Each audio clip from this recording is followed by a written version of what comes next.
السلام علیکم۔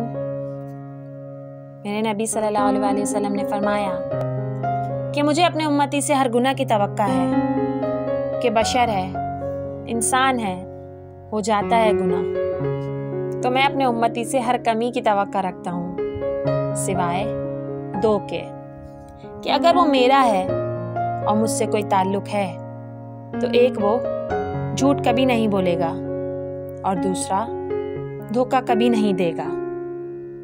رسول صلی اللہ علیہ وسلم نے فرمایا تباہ و برباد ہو جائے وہ شخص جو لوگوں کو ہنسانے کے لیے اپنی باتوں میں جھوٹ بولے۔ تو سوچو جھوٹ بولنا کتنا بڑا گناہ ہے۔ جھوٹ ایک ایسی برائی ہے کہ اس سے دوسروں کو نقصان ہوتا ہے۔ صرف 3 جگہ پر جھوٹ بولنا جائز اور حلال ہے۔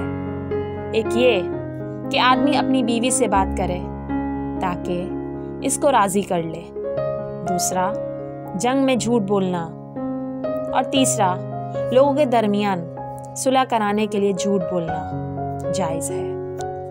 اللہ جس کی بہتری کا ارادہ کرتا ہے اسے اپنی خشیت کا نور دے دیتا ہے، اسے اپنا خوف عطا کر دیتا ہے، اسے تقوی کی دولت دے دیتا ہے۔ اگر کوئی دلیری سے کہے کہ میں نہیں ڈرتا، یہ ڈٹائی سے گناہ کرے۔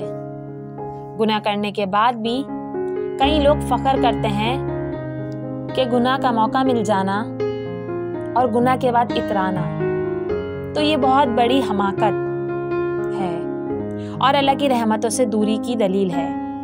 اور نیکی کی توفیق کا میسر آنا، گناہوں سے بچ جانا اور اللہ کا خوف سینے میں موجود ہونا، اور کبھی انجانے میں گناہ ہو جائے تو فوراً توبہ کرنا مومن کی نشانی ہے۔ جب اللہ کا خوف دل میں ہوتا ہے نا، تب انسان گناہ کرنے سے پہلے ہزاروں بار سوچتا ہے، اور پھر جب اللہ اس بندے کو ہدایت دے دے تو وہ اپنے آپ کو اس گناہ سے بچا لیتا ہے۔